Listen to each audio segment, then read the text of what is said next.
انصاری بھائی اپنے مہاجر بھائی کو لے گیا دکان پر، یہ میری دکان ہے، میں اس میں درمیان میں دیوار کھڑی کر دیتا ہوں، آدھی آپ کی آدھی میری۔ یہ میرا گھر ہے، میں اس میں دیوار کھڑی کر دیتا ہوں، آدھا گھر تمہارا آدھا میرا۔ یہاں تک ہوا ہے، اس لیے کہ اس وقت تک پردہ نہیں تھا، پردے کے احکام تو بعد میں آئے نا، وہ تو کہیں جا کر آئے ہیں سورہ نور میں اور سورہ احزاب میں، اس سے پہلے تو پردہ تھا ہی نہیں عرب میں، لہذا اس وقت پردے کے احکام نہیں تھے۔ وہ انصاری بھائی اپنے مہاجر بھائی کو گھر لے گیا، دو بیویاں ہیں میری، تم پسند کر لو، نمبر ایک چوائس تمہارا ہوگا، جس کی طرف اشارہ کر دو گے میں طلاق دے دوں گا، تم شادی کر لینا۔ میں یہ گوارا نہیں کر سکتا کہ میرے گھر میں دو دو بیویاں ہوں اور میرا بھائی جو ہے اس کا گھر آباد نہ ہو۔ یہ بھائی بنایا ہے کس نے؟ محمد نے صلی اللہ علیہ وسلم۔ یہ تھی وہ محبت کے جو پیدا کی ہے کہ ایک جنگ میں تین جو ہیں اس درجے مجروح پڑے ہوئے ہیں کہ آخری وقت میں آپ کو معلوم ہے خون جب بہت نکل جاتا ہے تو پیاس شدید ہوتی ہے موت کے وقت، جبکہ موت جو ہے یہ مجروح ہونے کی وجہ سے اور خون نکلنے سے ہو رہی ہو۔ العطش العطش، اب پیالہ ایک لے کر کوئی پہنچا ہے ایک کے پاس، ادھر سے ایک اور کی آواز آ گئی العطش، اس نے کہا میرے اس بھائی کے پاس لے جاؤ، اس کا حق زیادہ ہے۔ وہاں گئے تو دوسرے اس کے پینے سے پہلے کوئی اور تیسرا بول پڑا العطش، وہ وہاں گیا لے کر کے، وہاں لے جاؤ، وہاں گیا تو اس کی جان نکل چکی، واپس آیا تو دوسرا بھی فوت ہو چکا، پھر واپس آیا تو وہ پہلا بھی گیا، تینوں چلے گئے دنیا سے بغیر پانی پیے۔ لیکن یوسرون علی انفسہم ولو کان بہم خصاصہ، یہ تو وہ لوگ ہیں جو اپنے اوپر اپنے بھائیوں کی چیزوں کو ترجیح دیتے ہیں، اپنے بھائیوں کی ضرورت کو ترجیح دیتے ہیں، چاہے خود بھی تنگی کے اندر مبتلا ہوں۔ یہ شان تھی صحابہ کرام کی۔ تو اس احسان کا ذکر ہو رہا ہے، وَاذْكُرُوا نِعْمَتَ اللَّهِ عَلَيْكُمْ اِذْ كُنْتُمْ أَعْدَاءً فَأَلَّفَ بَيْنَ قُلُوبِكُمْ، تم دشمن تھے ایک دوسرے کے تو اللہ نے تمہارے دلوں میں اس الفت پیدا کر دی۔ وَكُنْتُمْ عَلَى شَفَا حُفْرَةٍ مِّنَ النَّارِ، تم تو آگ کے گڑھے کے کنارے تک پہنچ گئے تھے، تباہی کے گڑھے میں گرا چاہتے تھے، فَأَنْقَذَكُم مِّنْهَا، تو اللہ نے تمہیں پکڑ کر وہاں سے بچا لیا ہے۔ كَذَلِكَ يُبَيِّنُ اللَّهُ لَكُمْ آيَاتِهِ لَعَلَّكُمْ تَهْتَدُونَ، اسی طرح اللہ تعالیٰ تمہارے لیے اپنی آیات کی وضاحت کر رہا ہے تاکہ تم ہدایت حاصل کرو۔ اب آج آپ کو معلوم ہے، تھوڑا سا مرثیہ موجودہ حالات کا کہہ دوں، ایک وقت وہ تھا پورے ہندوستان کا مسلمان ایک قوم بن گیا تھا، ایک جھنڈا مسلم لیگ کا، ایک نعرہ پاکستان کا مطلب کیا؟ لا الہ الا اللہ۔ مسلم لیگ کے جھنڈے تلے پوری قوم جمع۔ سن 46 کے الیکشن میں جو نتائج نکلے ہیں، ہر جگہ سے مسلم لیگ کامیاب ہو رہی ہے، گویا کہ مسلمانان ہند کی واحد نمائندہ جماعت۔ ہندو مسلم فسادات ہوتے تھے لیکن شیعہ سنی فسادات بند ہو گئے تھے، آپس میں سب ایک نصب العین پر ہے، پاکستان بنانا ہے، ہندو سے نجات حاصل کرنی ہے، جمع ہو گئے۔ اور آج کیا حال ہے؟ اب وہ قوم کہیں نہیں ہے، قومیتوں میں تقسیم ہو گئی۔ پہلے 5 تھی، بنگالی اور سندھی اور پٹھان اور پنجابی اور بلوچ، پھر وہ بنگالی نکل گیا، وہ علیحدہ ہو گیا ہم سے، وہ بنگلہ دیش ہو گیا، تو پھر یہ کہ اردو مہاجر قومیت اس میں آ گئی، 5 کی 5 پھر وہی کی رہی، سرائے کی قومیت علیحدہ ہے، برہوی علیحدہ اٹھ رہا ہے کہ ہم بلوچ نہیں، ہم علیحدہ ہے۔ یہ ساری تقسیم در تقسیم کیوں ہو رہی ہے؟ کہ وہ حبل اللہ، اللہ کی رسی، اسلام کو ہم نے مضبوطی سے تھاما نہیں، اسلام کو ہم نے یہاں نافذ نہیں کیا، اللہ کے ساتھ بدعہدی کی۔ ہم نے کہا تھا اے اللہ انگریز اور ہندو کی دوہری غلامی سے نجات دے دے، تیرے دین کا بول بالا کریں گے۔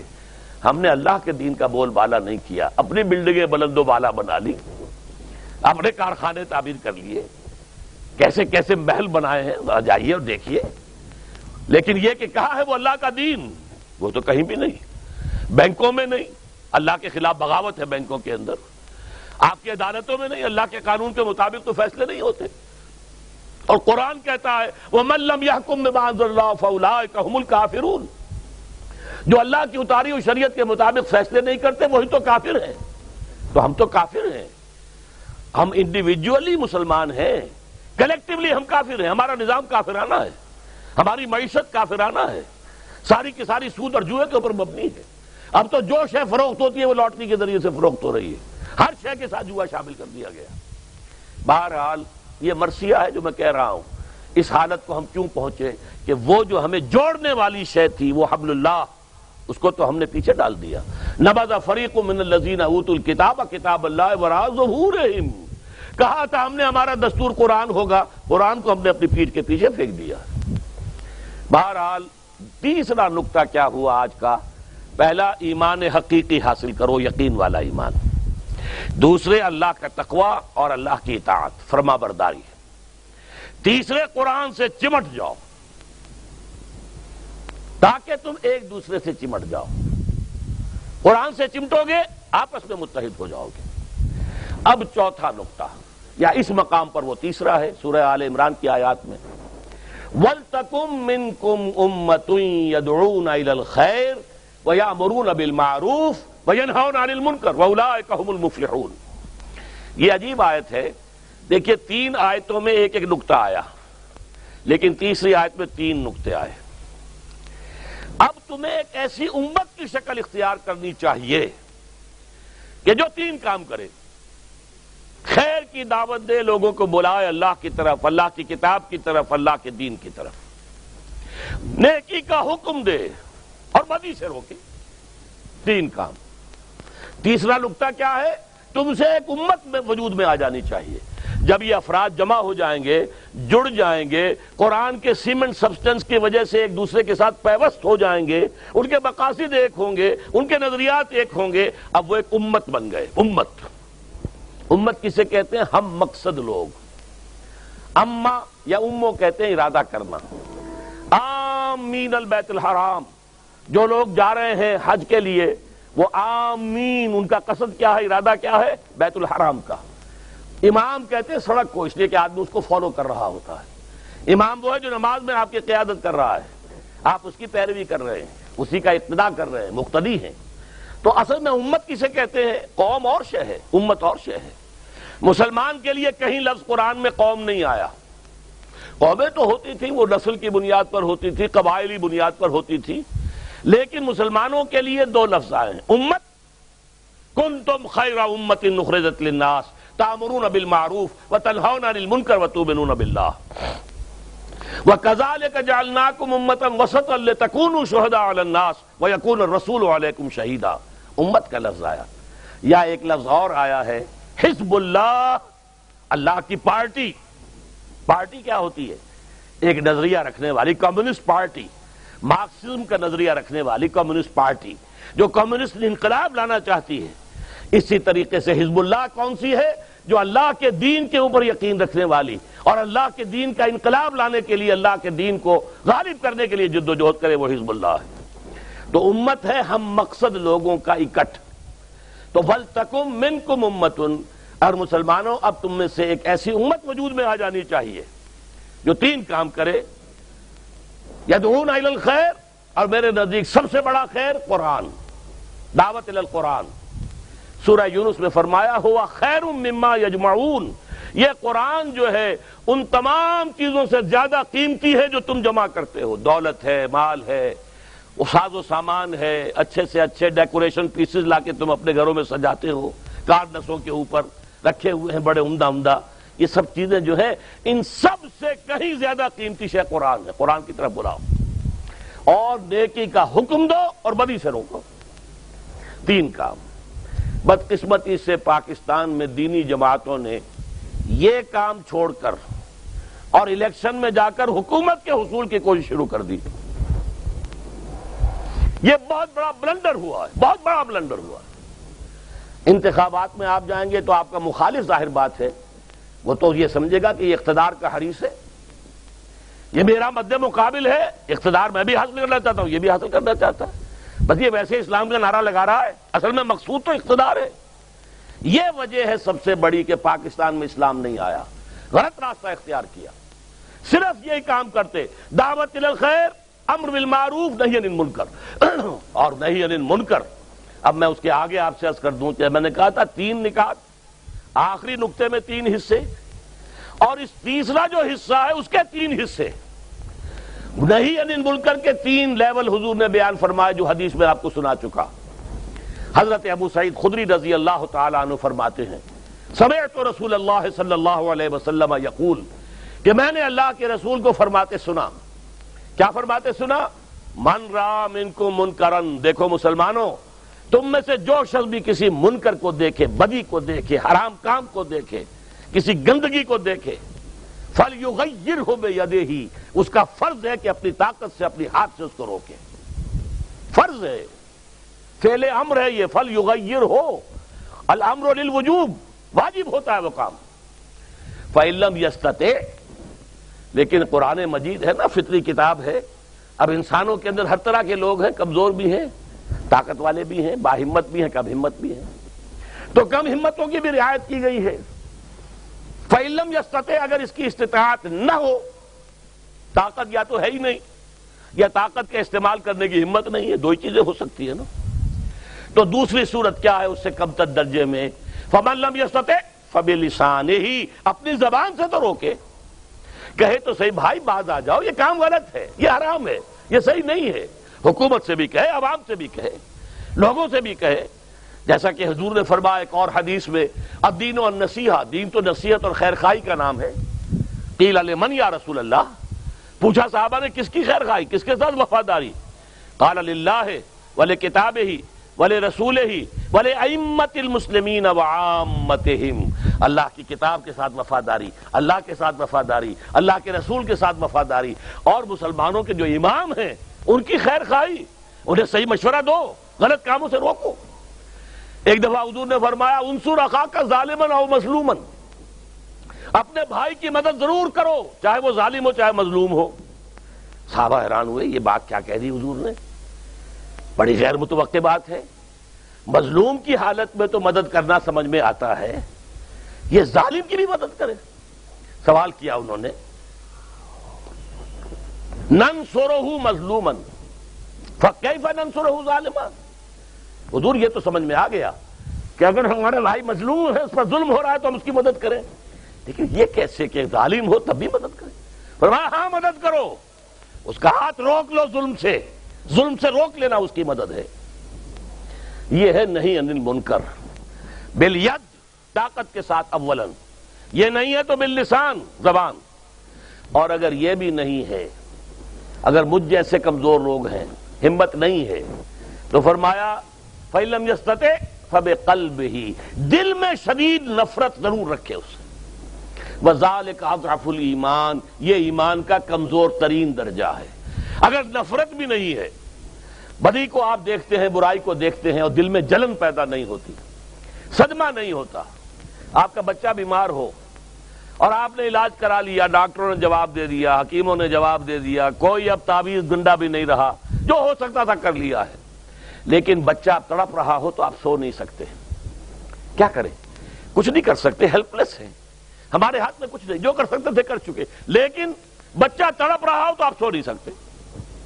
اسی طرح اگر فرض کیجئے کہ آج مجبور ہیں ہم کہ یہاں ہم یہ برائی کو نہیں روک سکتے، یہ سودی کاروبار ہم نہیں روک سکتے، لیکن دل میں نفرت تو رکھ سکتے ہیں، پاؤں پھیلا کر سوئیں تو نہ، اگر ہم چین سے سوتے ہیں، عیش کرتے ہیں، تو گویا کہ ہم نے ریکنسائل کر لیا ذہناً، ہم نے تسلیم کر لیا ہے اس منکر کو، اس بدی کو، اس طاغوت کو، اس نظام باطل کو ہم نے تسلیم کر لیا ہے، اور جس نے نظام باطل کو ذہناً اور قلباً تسلیم کر لیا وہ صاحب ایمان نہیں ہے۔ آج ہی جو میرا درس تھا صبح قرآن مجید کا، اس میں آیت الکرسی کے بعد والی آیات میں آتا ہے فَمَن يَكْفُرْ بِالطَّاغُوتِ وَيُؤْمِن بِاللَّهِ فَقَدِ اسْتَمْسَكَ بِالْعُرْوَةِ الْوُثْقَىٰ، پہلے طاغوت کا کفر ہے، پھر اللہ پر ایمان ہے۔ طاغوت باطل نظام، اللہ تعالیٰ کی بندگی سے نکل بھاگنے والا نظام، اس کی اطاعت کی بجائے اس کی معصیت پر مبنی نظام سب سے بڑا طاغوت ہے۔ اس طاغوت کی وفاداری، اس کی چاکری، اس کی خدمت، اس کا ساتھ دینا، یہاں تک فرمایا حضور نے مَن مَشَىٰ مَعَ فَاسِقٍ لِيُقَوِّيَهُ فَقَدْ أَعَانَ عَلَىٰ هَدْمِ الْإِسْلَامِ، کوئی شخص اگر کسی فاسق اور فاجر آدمی کے ساتھ چلتا ہے اسے تقویت پہنچانے کے لیے، تو اس نے اسلام کی عمارت کو منہدم کرنے میں مدد کی ہے۔ ایک اور حدیث میں فرمایا اذا مدح الفاسق، جب کسی فاسق کی مدح کی جاتی ہے، غضب اللہ تعالی، اللہ تعالیٰ غضبناک ہو جاتے ہیں، اور اتنے غضبناک ہوتے ہیں واہتز لہ العرش، کہ تخت جو ہے عرش وہ کانپنے لگتا ہے، اتنا غصہ اللہ تعالیٰ کو آتا ہے کہ ایک فاسق اور فاجر انسان کو سپاس نامہ پیش کیا جا رہا ہے، اس کی مدح سرائی ہو رہی ہے، فاسق اور فاجر، زانی اور شرابی، اور اس کے لیے آپ کھڑے ہو کر قصیدے پڑھ رہے ہیں۔ اذا مدح الفاسق غضب اللہ تعالی واہتز لہ العرش، اللہ کا عرش جو ہے وہ کانپنے لگتا ہے جبکہ کسی فاسق کی مدح کی جاتی ہے۔ یہ ہے 3 درجے۔ سب سے پہلے نہی عن المنکر بالید، اور اگر طاقت نہیں تو طاقت حاصل کرو۔ طاقت خود بخود تو نہیں آتی نا، جس کے لیے کہ ہمارے پاس نقشہ موجود ہے سیرت النبی کا۔ دیکھیے حضور نے پہلے دن سے کہا کہ یہ بت پرستی منکر ہے، گناہ ہے، معصیت ہے، کفر ہے، شرک ہے، ٹھیک ہے نا، سب سے بڑا منکر بت پرستی، لیکن کسی بت کو توڑا نہیں۔ حالانکہ بڑا آسان تھا، وہاں کوئی پہرے تھوڑے ہی ہوتے تھے، 4-6 صحابہ کو حکم دیتے، ایک رات کو جا کے سارے بتوں کو توڑ کے آ جاتے، پھر ان کی تکہ بوٹی ایک کر دیتے وہ، یہ ٹھیک ہے، لیکن تکہ بوٹی تو بعد میں بھی ہو گئی، غزوہ احد میں بھی 70 صحابہ شہید ہو گئے، تو تکہ بوٹی سے بچنے والے تو نہیں تھے وہ۔ لیکن نہیں، حکمت یہ نہیں تھی، اس لیے کہ وہ پتھر کے بت ہیں، پھر بنا لیں گے دوبارہ۔ اگر آپ نے توڑ بھی دیے، چکنا چور بھی کر دیے، حضرت ابراہیم نے سب توڑ پھوڑ کے چکنا چور کر دیا، تو پھر بنا رہی ہے انہوں نے، کیا دیر لگتی ہے، پتھر کے بت ہی ہے نا۔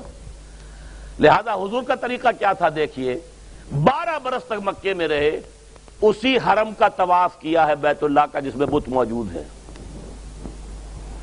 اسی صحنے بیت اللہ میں کھڑے ہو کر نماز پڑھی ہے جہاں دائیں بھی بت، بائیں بھی بت، سامنے بھی بت، پیچھے بھی بت، کسی بت کو توڑا نہیں۔ ہاں، اپنی دعوت کے ذریعے سے، تبلیغ کے ذریعے سے لوگوں کو جمع کیا، جیسے میگنیٹ ہوتا ہے، میگنیٹ سے آپ کھینچ لیں۔ لوہ چون جو ہے، اگر جیسے کہ پہلا تجربہ ہم نے کیا تھا 5ویں جماعت میں سائنس کی کلاس میں، کہ ہمیں مکسچر دے دیا گیا، لکڑی کا برادہ اور لوہ چون، لوہے کا چورا، یہ مکس ہے، انہیں علیحدہ کرنا کیسے کرو گے؟ اب ایک ایک کو تو کرنا بڑا مشکل کام ہے۔ طریقہ کیا بتایا؟ ایک ہاتھ میں مقناطیس لے لو اور مقناطیس اس کے اندر پھیرو، لوہے کے سارے ذرات جو ہیں اس کے ساتھ چمٹ جائیں گے، برادہ رہ جائے گا۔ بین ہی یہ معاملہ ہے قرآن کا۔ قرآن کو کسی معاشرے میں عام کرو، جن کی فطرت کے اندر نیکی ہے وہ اس سے چمٹ جائیں گے، کھچ کر آ جائیں گے۔ پھر جب وہ کھچ کر آ جائیں انہیں جمع کرو، جماعت بناؤ، منظم جماعت، سم و طاعت والی جماعت، پھر وہ جماعت جہاد کرے گی۔ پھر آپ نے جہاد کیا، پھر غزوہ بدر بھی ہوا، غزوہ احد بھی ہوا، غزوہ احزاب بھی ہوا، پھر یہ کہ 6 سال کے بعد، غزوہ بدر کے 6 سال اور ہجرت کے 8 سال کے بعد پھر آپ 10,000 کی نفری ساتھ لے کر مکے میں داخل ہوئے۔ اب پہلا کام کیا کیا؟ بت توڑ دیے، ایک ایک بت کو گرایا ہے، توڑا ہے۔ جاء الحق وزهق الباطل ان الباطل كان زهوقا، پہلے دن نہیں توڑے، گویا کہ نہی عن المنکر باللسان تو پہلے دن سے ہے، یہ حرام ہے، یہ غلط ہے، ان بتوں میں کچھ نہیں ہے، یہ کفر ہے، یہ شرک ہے، یہ گمراہی ہے۔ ان ہی الا اسماء سمیتموها انتم وآباؤکم، ان کی کوئی حقیقت نہیں ہے، یہ تو تم نے اور تمہارے باپ دادا نے کوئی نام گھڑ لیے ہیں، ان کی کوئی حقیقت۔ کہہ رہے ہیں باللسان، ہاتھ سے توڑا نہیں، بالید نہیں۔ بالید کے لیے پہلے جمعیت فراہم کرو، طاقت فراہم کرو، جب طاقت کافی ہو جائے اب میدان میں آؤ، اب طاقت کے ذریعے سے باطل کو ختم کرو، اس سے ٹکر مول لو، اس میں جانیں بھی دینی پڑیں گی۔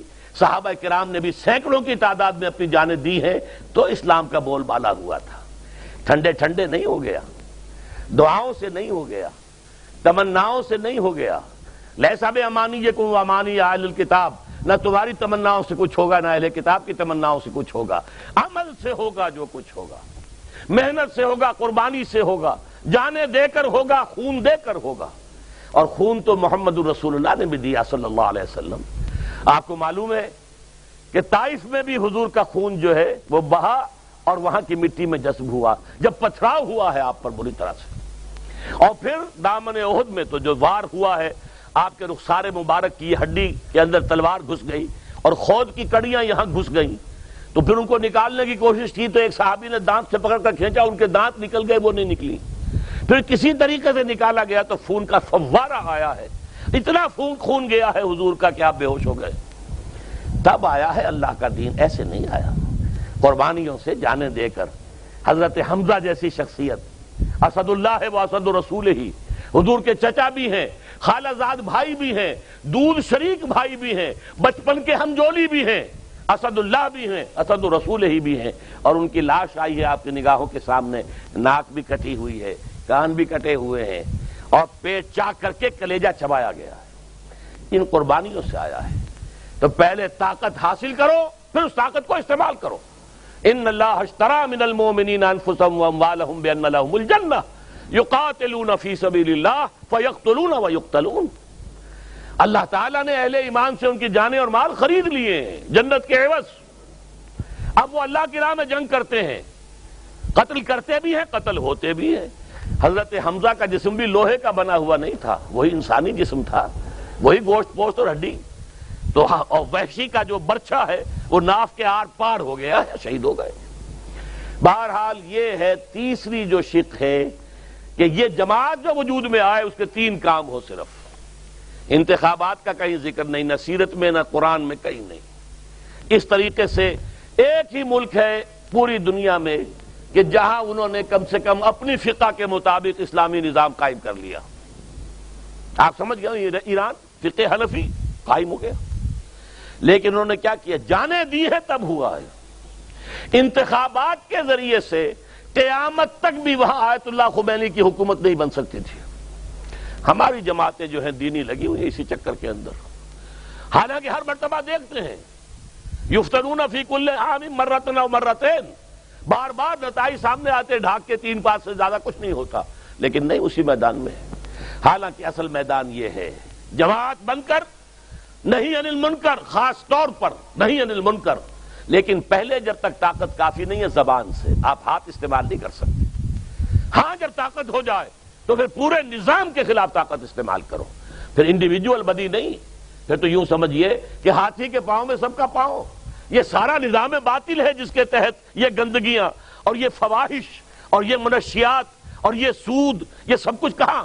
اور یہ جو فحاشی ہے کس کے تحت پھیل رہی؟ اس نظام باطل کے تحت۔ اس نظام باطل کو کھیڑ کر اور پھینکو اور اللہ کے دین کو نافذ کرو۔ یہی انقلاب کا صحیح طریقہ ہے۔ نہیں عن المنکر باللسان سے شروع ہو کر نہیں عن المنکر بالید، آ جائے میدان میں۔ اب ہم یہ بینک نہیں چلنے دیں گے، گھیراؤ کریں گے، لگاؤ مارو ہمیں گولی ہے، ہم نہیں اس کے اندر کسی کو نہ داخل ہونے دیں گے نہ نکلنے دیں گے۔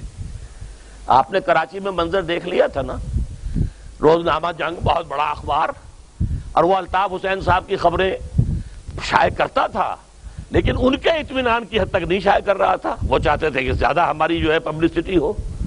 چند دن گھیراؤ کیا ہے، جنگ صاحب جو ہے اپنے دفتر سے باہر نہیں نکل سکے۔ گھیراؤ کیا، اس کے بعد کیا ہوا کہ الطاف حسین کو چھینک بھی آ گئی، تو پہلے صفحے پر خبر آ گئی، چھینک آ گئی آج الطاف صاحب۔ کیوں؟ گھیراؤ کیا ہے، کوئی جلاؤ نہیں کیا انہوں نے، اس طرح شیعوں نے کر کے دکھایا۔ جب یہ زکوٰۃ آرڈیننس نافذ کیا ہے ضیاء الحق نے، 50,000 شیعہ اہل تشیع جا کر گھیرا ڈال کر بیٹھ گئے سیکریٹریٹ کا، نہیں اٹھیں گے یہاں سے جب تک کہ ضیاء الحق یہ انڈرٹیکنگ نہیں دے گا کہ ہمیں زکوٰۃ سے جو ایگزمپٹ کیا جائے گا، مستثنی کیا جائے گا، ہم زکوٰۃ تمہیں نہیں دیتے، جہاں دیتے ہیں دیں گے۔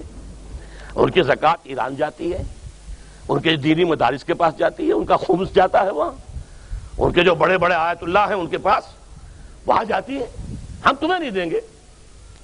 لہذا دیکھ لیا آپ نے گولی کیسے چلاتا ضیاء الحق، گولی چلاتا تو آپ کو معلوم ہے فوج میں بھی شیعہ ہیں، پولیس میں بھی شیعہ ہیں، بیوروکریسی میں بھی شیعہ ہیں، ایک فساد ہو جاتا ہے اس ملک کے اندر۔ تو ناک رگڑ والی اس کی چیف مارشل ایڈمنسٹریٹر، جس نے بعد میں کہا تھا میں تو مقتدر اعلیٰ ہوں، مقتدر مطلق ہوں، معاذ اللہ بھی کہہ دیا تھا۔ یہ تو اللہ کی شان ہے کہ قادر مطلق ہے، لیکن میں بھی یہاں قادر مطلق ہوں، مجھے کوئی چیک کرنے والا ہے ہی نہیں، نہ کوئی کورٹ مجھ سے کچھ پوچھ سکے، نہ کوئی پارلیمنٹ مجھ سے کچھ پوچھ سکے، تو میں تو مطلق۔ لیکن اس مقتدر مطلق کی ناک رگڑوا دی اہل تشیع نے، اور انڈرٹیکنگ دی ہے کہ تمہیں میں ایگزم کر دوں گا، تب اٹھے۔ یہ کام ہے کرنے کا، کاش کہ ہماری دینی جماعتوں نے یہ کام کیا ہوتا۔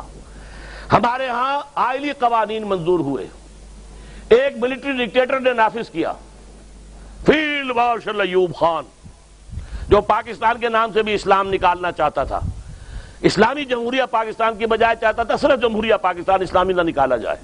وہ تو کچھ لوگوں نے اسے مشورہ دیا کہ کیا فساد مول لے رہے ہو، یہاں کے عوام جو ہے اٹھ کھڑے ہوں گے تمہارے خلاف، لہذا بعد آ گیا۔ لیکن